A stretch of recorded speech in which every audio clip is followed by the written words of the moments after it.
Welcome back, dear students. Today we will continue with our exercise 6.2. The remaining questions, question number 4 to 6, we will discuss today. So quickly let's look at the very first question of the day. So the question says, in the figure you are having these two lines PQ and ST. These are parallel to each other. Angle PQR, angle PQR, ये बन रहा है PQR. So this is 110 degrees. Angle RST, RST. So this is given to be 130 degrees. Then find angle QRS. This angle you need to find, right? So first of all, let's write given, to find, and then solution quickly. So I have written given and to find. Next step is solution. Solution हम कैसे करेंगे? देखिए, हमें जो दो lines given है कि PQ parallel है ST का, तो इनका आपस में ये एंगल 110 एंड 130 का एज सच कोई रिलेशन नहीं बन रहा, क्योंकि ये दोनों डिफरेंट प्लेसेस पे हैं.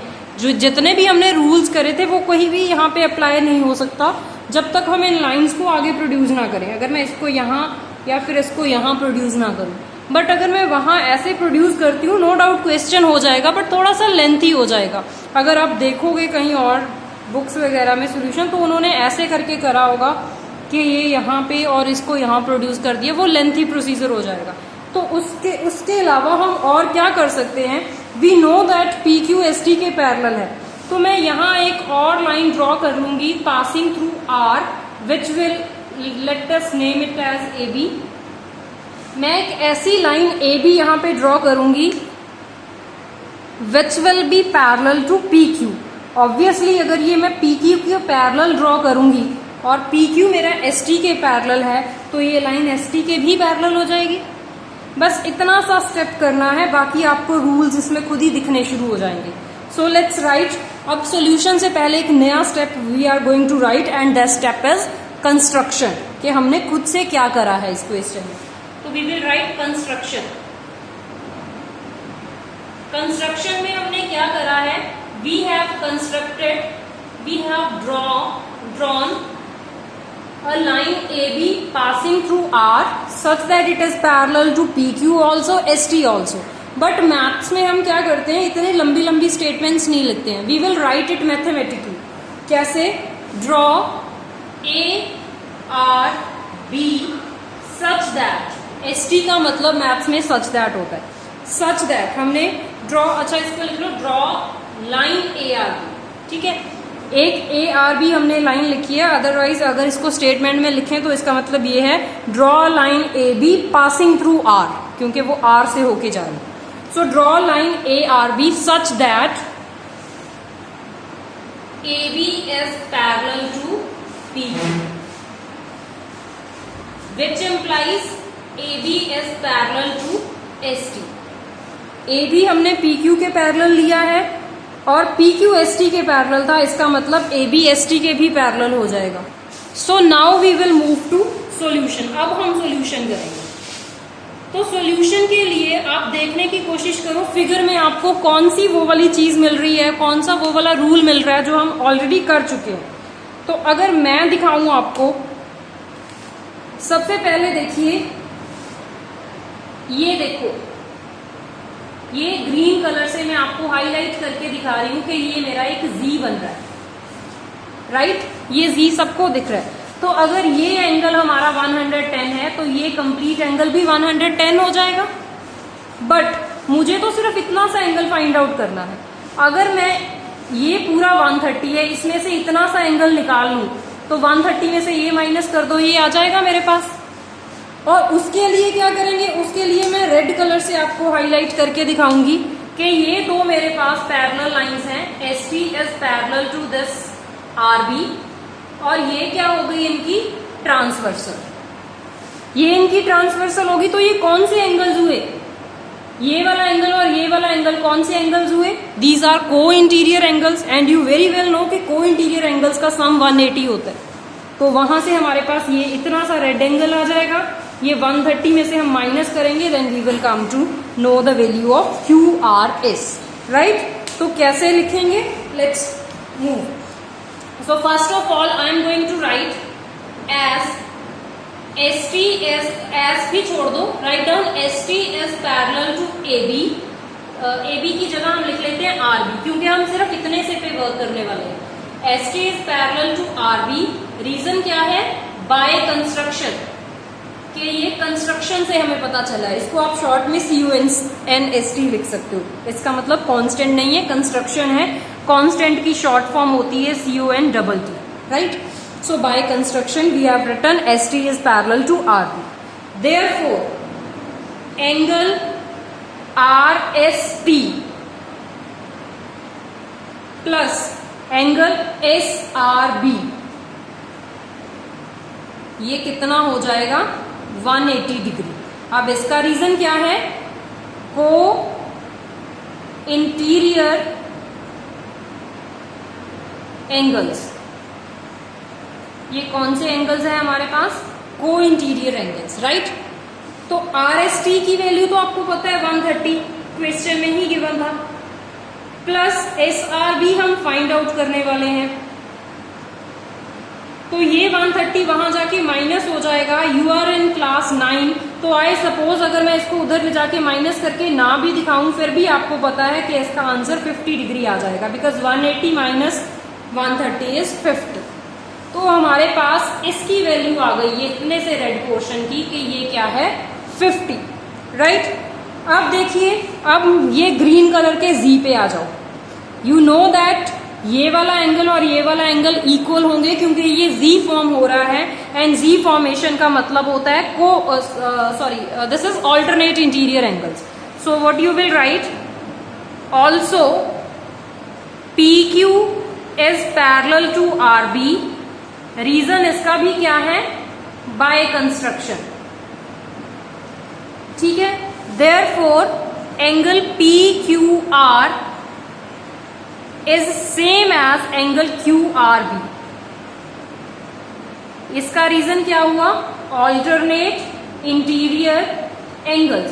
अब इनको alternate interior angles and co interior angle से पहले मैंने ये चीजें क्यों लिखी हैं कि ये लाइंस पैरेलल हैं? ये इसलिए लिखी हैं बिकॉज जहां पे हमने प्रॉपर्टीज करी थी वहां पे इन प्रॉपर्टीज के आगे मैंने स्टार मार्क करवाया था. तो स्टार का मतलब क्या है? ये तभी वैलिड होंगी अगर लाइंस पैरेलल हैं. तो ये पैरेलल थी, इसलिए ये रिजल्ट यहाँ पे अप्लाई हो रहा है.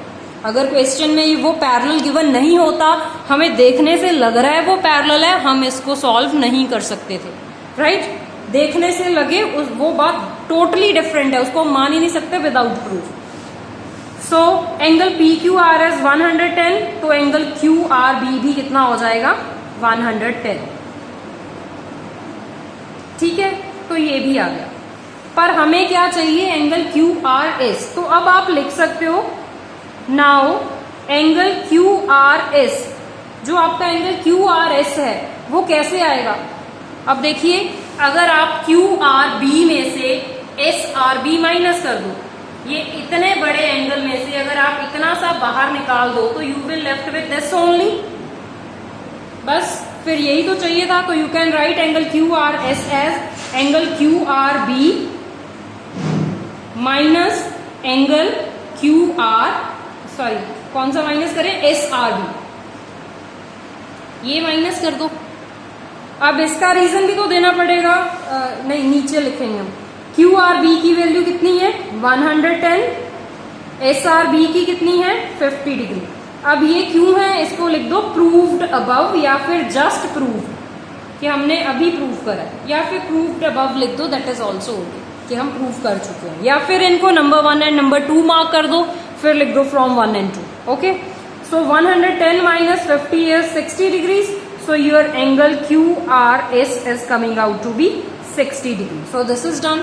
Very easy, very interesting. बस थोड़ा सा सोचना है आपने, और वो भी इतना कभी सोचना नहीं पड़ेगा अगर आपको फर्स्ट वाला लेक्चर बड़े अच्छे से समझ में आया हुआ है. So let's see next question. Question is, you are given that two lines AB is parallel to CD. Then angle APQ. This angle is 50 degrees. Angle PRD, this is 127 degrees. You have to find the values of X and Y. अब देखिए, बड़े आराम से दिख रहा है ABCD के parallel है, ये Z फॉर्म हो रहा है, तो ये क्या हो जाएंगे एंगल्स आपस में इक्वल। तो सबसे पहले ये सब करने से भी पहले हमने क्या करना होता है, given to find solution. So what is given, you are given that AB is parallel to CD, angle APQ is equals to 50 degrees, angle PRD is equals to 127 degrees. To find, क्या करें हम find x y solution। तो अब अगर solution की बात करें तो सबसे पहले x की वैल्यू बड़े आराम से दिख रही है, ये देखिए ये क्या बना, कौन सी फॉर्मेशन है, Z। तो अगर ये Z फॉर्म हो रहा है तो जो यहाँ पे एंगल्स हैं वो इक्वल होंगे। तो सिंपली वी विल राइट कि AP जो है AP या फिर AB लिख सकते हो आप, इज पैरेलल टू CD, ये गिवन है। क्यों ये लिखना जरूरी है, क्योंकि ये जो Z फॉर्मेशन है इसके आगे हमने स्टार मार्क करा हुआ है, ये तभी लगेगा अगर लाइंस पैरेलल हो। तो AB पैरेलल CD है, देयरफॉर एंगल AP, या आप सिंपली लिख सकते हो कि x is equals to 50 degrees. ये दोनों एंगल्स कितने हो जाएंगे, equal, reason being alternate interior angles, right. तो first part is done, x की वैल्यू आ गई। अब बचा y। अब y के लिए वो और भी सिंपल है, अब ग्रीन कलर से बना लेते हैं हम एक z। ये देखिए मुझे एक और z दिख रहा है,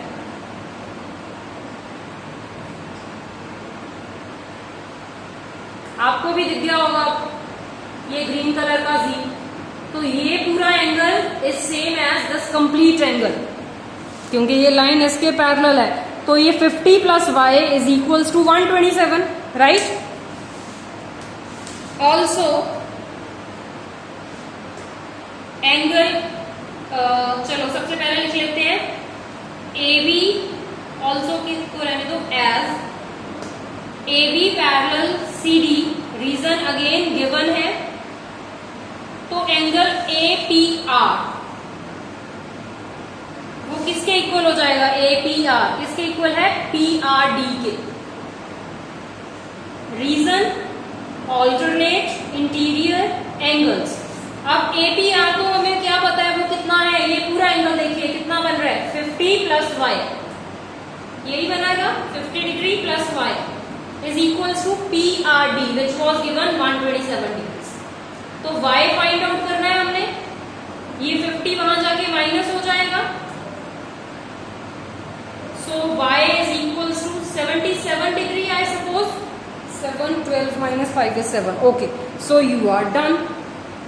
Very easy, right? आपको फिगर को बस अच्छे से ध्यान से उसको ऑब्जर्व करना है कि क्या दिख रहा है, right? Next question is PQ and RS are two mirrors. ये एक PQ and another is RS। ये हमारे पास दो मिरर्स हैं placed parallel to each other, इनको एक दूसरे के बिल्कुल पैरेलल रखा है हमने। Figure is given to you but I am drawing side by side ताकि आपको समझ में आ जाए। An incident ray AB strikes the mirror PQ at B। एक इंसिडेंट रे है AB। इंसिडेंट रे कौन सी होती है, थोड़ा सा साइंस भी साथ साथ कर लेते हैं। The ray which is coming from the source and striking our mirror, any object basically. तो यहाँ पे हमारा ऑब्जेक्ट मिरर है, तो कहीं से लाइट आ रही है, एक रे आ रही है AB, राइट। तो वो PQ वाले मिरर को स्ट्राइक कर रही है कहाँ पे, B पॉइंट से। तो यहां से वो जा रही थी B पॉइंट पे, वो PQ वाले मिरर पे स्ट्राइक कर जाएगी, राइट। द रिफ्लेक्टेड रे, फिर जो स्ट्राइक करने के बाद रे वापस आती है उसको हम बोलते हैं रिफ्लेक्टेड रे। ये पढ़ चुके होंगे आप फिजिक्स में। तो the reflected ray moves along path BC। तो जो रिफ्लेक्टेड रे है उसने कौन सा पाथ फॉलो करा, BC, मतलब इस तरफ आई है, राइट। तो ये क्या हो जाएगा, strikes the mirror RS at C। वो RS वाले मिरर को C पाथ पे, C पॉइंट पे मिलेगी। And again reflects back along CD, और फिर वापस रिफ्लेक्ट हो जाती है along the path CD।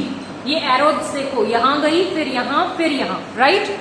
Now you have to prove that AB is parallel to CD। आपने ये दो लाइंस को पैरेलल करना है। तो हमने क्या करना है, जब भी दो लाइंस को पैरेलल करना हो तो हमने वो वाली प्रॉपर्टीज देखनी है जिनमें हमने स्टार लगाया था, क्योंकि स्टार वाली सारी प्रॉपर्टीज पैरेलल के कंसेप्ट पे वर्क करती है। तो जिन जिन में हमने स्टार लगाया था, कौन कौन सी है, ऑल्टरनेट इंटीरियर एंगल्स वाली प्रॉपर्टी है, एक्सटीरियर एंड इंटीरियर बोथ, को इंटीरियर वाली प्रॉपर्टी है, और कौन सी है स्टार वाली, चलिए जो भी है, it's not coming to my mind right now कि मैंने कौन से पॉइंट पे क्या लिखवाया था आपको। एनीवेज, तो जो भी आपकी स्टार वाली प्रॉपर्टीज हैं उनमें से कोई एक रूल लगाएंगे। जैसे कि अगर मैं स्टार वाले ऑल्टरनेट इंटीरियर एंगल की बात करूं तो ये Z आराम से बन रहा है। अगर मैं ये प्रूव कर दूं कि जितना मेरा ये एंगल है उतना ही ये एंगल है, तो ये ऑल्टरनेट इंटीरियर एंगल्स हो जाएंगे। और अगर ये ऑल्टरनेट इंटीरियर एंगल्स है, मतलब ये लाइंस क्या हैं, ABCD के पैरेलल हुई, क्योंकि अगर ABCD के पैरेलल होती है तभी एंगल्स इक्वल होते हैं। अब एंगल्स इक्वल पहले प्रूफ कर देंगे हम, उसके बाद इसका उल्टा कन्वर्स कर देंगे कि ABCD के पैरेलल इसलिए है क्योंकि ये वाला एंगल इसके इक्वल है। अब स्टार्ट करने से पहले फिजिक्स का एक और रूल आपने करना है कि यू नो दैट जब आप रिफ्लेक्शन लाइट वाला चैप्टर स्टडी करते हो तब वहां पे आपको एक टॉपिक आता है रिफ्लेक्शन। बेसिकली हम मिरर को ऐसे ड्रॉ करते हैं, जो पॉलिश्ड वाली सरफेस है उस पर हम ये ड्रॉ करते हैं कि ये पीछे वाली सरफेस पॉलिश्ड है, मतलब लाइट इससे आगे नहीं जा पाएगी। तो अगर यहां से एक रे फॉल करती है तो उसको हम बोलते हैं कि ये कौन सी रे है, इंसिडेंट रे, ठीक है, जो आ रही है किसी भी सोर्स से यहाँ पे मैंने टॉर्च लगाई हुई है और टॉर्च से ये लाइट निकल रही है, उसकी सिर्फ एक सिंगल रे की ले रहे हैं, बात कर रहे हैं। यहाँ पे हमने एक स्लिट लगाई है जिससे सिंगल रे जा रही है, चाहे काफी सारी लाइट जा रही हो, हम यहाँ पे एक सिंगल रे को डिस्कस कर रहे हैं। तो वो जहां पे भी स्ट्राइक करती है, मैं थोड़ा सा इसको क्लियर बना दे रही हूँ। So this is incident ray, जहां पे भी ये स्ट्राइक करेगी मिरर के साथ, ये जाएगी, रास्ते में कुछ आ जाएगा, उस पर लाइट, ये देखिए ना, ये मेरा मिरर है, तो ये लाइट आ रही है, यहाँ पे स्ट्राइक कर जाएगी। अब पीछे वो जा नहीं सकती बिकॉज सरफेस पॉलिश्ड है। Clear the difference between a mirror and a glass. जो आपका ग्लास होता है, सिंपल विंडो पेन लगा लीजिए, उसमें क्या होता है, लाइट आती है फिर अंदर आपके रूम में भी एंटर हो जाती है बिकॉज उसकी बैक सरफेस जो है वो पॉलिश्ड नहीं है। जैसे आपकी कार का रियर व्यू मिरर लगा लीजिए, ग्लास लगा लीजिए, राइट। उस वैसे ही अगर हम मिरर की बात करें तो मिरर पे अगर लाइट आती है, फॉल करती है, इसको स्ट्राइक करती है, तो पीछे नहीं जा सकती बिकॉज इस पे पेंट करा हुआ है बैक साइड पे, वो क्रॉस नहीं कर सकती, राइट। तो फिर वो कहाँ जाएगी, यहां से वो रिफ्लेक्ट होके वापिस आती है, हमारी आई में एंटर करती है, तभी हमें कोई चीजें दिखती हैं, राइट। ये एक डिफरेंट कंसेप्ट है कि हमें मिरर में बिल्कुल क्लियर क्यों दिखता है। इफ आई टॉक अबाउट, तो उसमें क्या होता है, हमने सिल्वर कलर को पेंट करा होता है, सिल्वर के पीछे ब्राउन या रेड कलर होता है। Why silver only because silver एक ऐसा बेस्ट रिफ्लेक्टर है, वो बड़े अच्छे से रिफ्लेक्ट करता है, मतलब जितनी भी लाइट उस पर फॉल करे वो उसका बहुत लिटिल अमाउंट एब्जॉर्ब करता है, बाकी सारा रिफ्लेक्ट बैक कर देता है। तो उससे क्या होता है, हमें क्लियर पिक्चर दिखती है। जैसे हमारे पास वुड हो, वो इतना अच्छा रिफ्लेक्टर नहीं है, उस पर लाइट फॉल करेगी तो वो एग्जैक्ट रिफ्लेक्ट बैक नहीं करता, इसलिए उसमें हमें हमारी फोटो नहीं दिखती है। वुड का टेबल हो, उस पर हमें हमारी जो वो फोटो है ना वो नहीं दिखेगी, राइट। मिरर में इसलिए दिखती है because silver is a best reflector. No, so this all are from science. Anyways, so ये जो लाइट आ रही है किसी भी सोर्स से ये मेरा सन है, सन से लाइट आ रही है, बहुत सारी लाइट आती है, मैंने एक सिंगल रे ली है उसकी, तो वो कहाँ जा रही है, मिरर पे, यहाँ पे पॉइंट, इस पॉइंट पे आके स्ट्राइक कर रही है। तो अब क्या है, वो वापस कैसे आएगी, वापस यहाँ से आएगी, यहाँ से आएगी या यहाँ से आएगी, उसका एक रूल होता है, ये कहीं से भी नहीं आ सकती, इसका एक ही रास्ता होता है। और वो क्या रास्ता होता है कि अगर आप जिस पॉइंट पे ये फॉल कर रही है उस पॉइंट पे मिरर के साथ 90 डिग्री का एंगल ड्रॉ करो। ये देखिए मैंने 90 डिग्री का एंगल बना दिया, ये इसको मैं बोलूंगी कि ये मेरा नॉर्मल है, नॉर्मल। और ये क्या था मेरा, ये मिरर था, ठीक है। तो नॉर्मल के साथ इंसिडेंट रे का जितना एंगल बना है, से ये 20 डिग्री का एंगल बना है, तो वही एंगल रिफ्लेक्टेड रे जो है, जो वापिस आ रही है रे नॉर्मल के साथ, वो भी उतना ही एंगल बनाएगी, राइट। इन एंगल ऑफ, इसे हम बोलते हैं एंगल ऑफ इंसिडेंस, इसे हम बोलते हैं एंगल ऑफ रिफ्लेक्शन, राइट। तो रूल क्या है हमारे पास angle of incidence is always equal to angle of reflection. ये मैं क्यों करवा रही थी आपको, बिकॉज ये एक साइंस की प्रॉपर्टी है जो इस क्वेश्चन में यूज होगी। अगर ये प्रॉपर्टी आती है तो क्वेश्चन आपको लगेगा कि कुछ भी नहीं है, right. So let's look at the question now. तो हम क्या करें, ऐसी सी सिचुएशन वहां क्रिएट करते हैं। ये मेरी इंसिडेंट रे है, तो यहाँ पे मैं एक नॉर्मल ड्रॉ करूंगी, ठीक है। तो उसके बाद ये क्या बना मेरा angle of incidence, angle 1 angle of incidence हो गया। और ये क्या बना, बिकॉज ये रिफ्लेक्ट होके जा रही है लाइट, तो ये मेरा क्या बना, एंगल ऑफ रिफ्लेक्शन। इसको मैं मार्क कर रही हूँ एंगल नंबर 2। अब इस पे आ जाइए, यहाँ पे अगेन नॉर्मल ड्रॉ करिए। ये लाइट फॉल कर रही है मिरर पे, ये रे, तो इसका मतलब क्या है, ये मेरी इंसिडेंट रे है एंड ये रिफ्लेक्टेड रे है, बिकॉज ये वापस जा रही है। तो ये वाला एंगल और ये वाला एंगल, ये angle of incidence number 3 mark कर लो, angle of incidence sorry reflection, इसको नंबर 4 मार्क कर लो। अब इसका क्या यूज है, हमें पता है कि angle of incidence is always equals to angle of reflection. तो मतलब एंगल 1 एंगल 2 के इक्वल है, एंगल 3 एंगल 4 के इक्वल है। तो कुछ तो मिल गया। गिवन में तो कुछ भी नहीं था, सिर्फ ये पता था कि 2 मिरर्स पैरेलल है, और तो कुछ भी नहीं पता था। तो अब हमें ये भी पता चल गया कि इनके एंगल्स, ये वाला एंगल इसके इक्वल और ये वाला एंगल इसके इक्वल। अब एक और प्रॉपर्टी, नॉट फ्रॉम साइंस, ये नॉर्मल है, ये नॉर्मल है। ये देखिए, ये मेरी एक लाइन है, ये दूसरी लाइन है, ये दोनों आपस में पैरेलल है। अगर मैं यहाँ पे 90 डिग्री का एंगल बना रही हूं, ठीक, यहाँ पे, और एक यहाँ पे भी 90 डिग्री का एंगल बना रही हूँ, तो क्या ये लाइंस आपस में पैरेलल होंगी? ऑब्वियसली होंगी, क्योंकि 2 पैरेलल लाइंस के साथ जितना इसका एंगल है उतना ही इसका एंगल है, तो ये लाइंस पैरेलल होंगी। मेरा कहने का मतलब क्या है, ये जो मेरी BM है ये पैरेलल है CN के, क्योंकि ये भी 90 डिग्री का एंगल है, ये भी नॉर्मल्स है ना दोनों, बस और नॉलेज नहीं चाहिए। So we will write given, क्या गिवन है हमें, that 2 mirrors parallel हैं, that is PQ is parallel to RS. To prove, क्या प्रूफ करें हम प्रूफ करेंगे कि AB is parallel to CD। ये वाली रे और ये वाली रे दोनों ही जो लाइंस हैं ये पैरेलल हैं। उसके बाद हम करेंगे कंस्ट्रक्शन, ड्रॉ BM परपेंडिकुलर, ये BM हमने किस पे परपेंडिकुलर ड्रॉ करा, PQ पे, एंड CN किस पे परपेंडिकुलर ड्रॉ करा, CN परपेंडिकुलर टू RS। ये 2 परपेंडिकुलर्स ड्रॉ कर रही है, which implies BM is parallel to CN, जिसका मतलब ये हुआ कि BM एंड CN आपस में पैरेलल है, क्योंकि ये पैरेलल लाइंस पे सेम एंगल बना रहे हैं। तो अब आते हैं हम प्रूफ पे। तो क्या है प्रूफ में, सबसे पहले वी विल से, अब देखिए ये एंगल्स पैरेलल है, एंगल ये वाली लाइंस, चलो मैं आपको दिखा दे रही हूँ दूसरे डिफरेंट कलर्स। सो ये देखिए, ये वाली लाइन इस वाली लाइन के पैरेलल है, तो ये एक Z बनेगा, राइट। तो बन गया एक Z, तो we can say angle 2 is equals to angle 3। चलिए, as BM is parallel to CN by construction, this implies angle 2 is equals to angle 3. Reason is alternate interior angles. हो गया। अब देखिए, मुझे तो ये भी पता है कि एंगल 1 एंगल 2 के इक्वल है एंड एंगल 3 एंगल 4 के इक्वल है। Also angle 1 is equals to angle 2, angle 3 is equals to angle 4। इसका रीजन क्या लिखोगे, by laws of reflection. This is laws of reflection, ये रिफ्लेक्शन का लॉ है कि angle of incidence is always same as angle of reflection, तो इसलिए।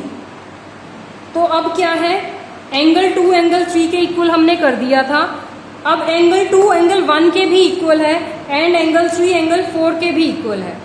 तो अब क्या करें हम, ये दोनों एंगल्स आपस में इक्वल है, मतलब ये अगर ऐसा है कि ये मेरा एंगल 30 डिग्री है तो ये भी 30 डिग्री है ना।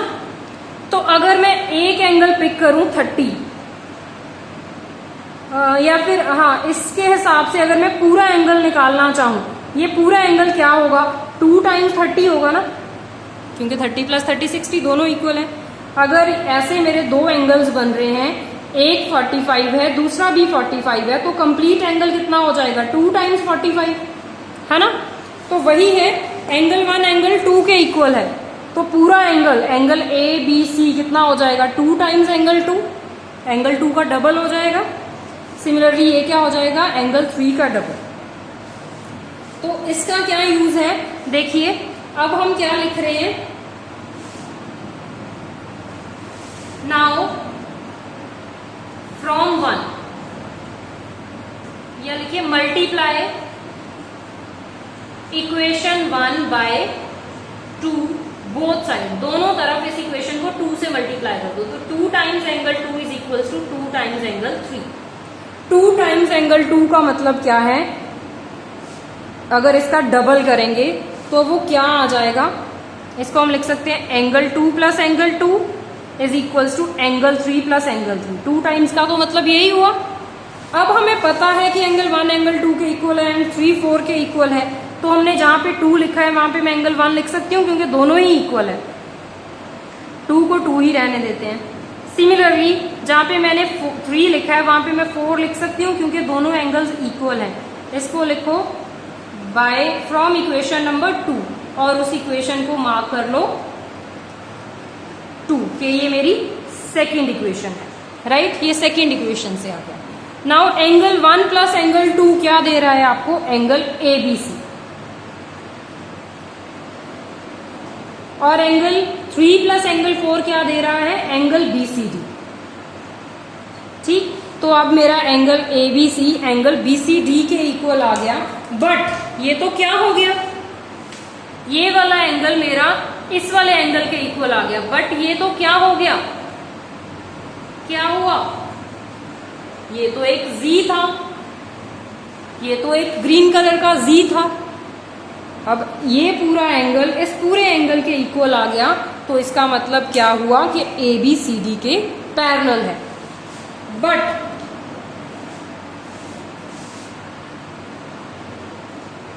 This is only possible